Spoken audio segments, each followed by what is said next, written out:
Dobrodošli u selo Umoljani, mjesto gdje su se vjekovima ljudi susretali i sukobljavali i tako ostavljali po nešto čime se obogatila istorijska, kulturna, ali i prirodna baština. Počev od toga, da se ovdje nalazi čak 47 stećaka, džamije i harema sa mezarjem, kanjona, raketnice, vodopada, badnje, pećina, greda, ali i jedne veoma zanimljive legende koja se veže za ovo mjesto. Naime, ona kaže da je nekada davno jedna aždaja krenula putem ove doline sa ciljem da proguta stanovnike Umoljana. Svojim vijugavim tijelom ostavila je trag u ovoj dolini, a mještani kada su se vidjeli pobjegoše u jedno od ovih brda te zamoliše Boga da im pomogne.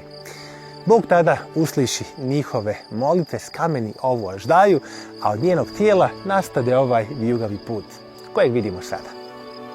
Nekako, širom naše zemlje otkrićete legende i priče poput ove koje će u vama probuditi onaj dječački entuzijazam za istraživanjem.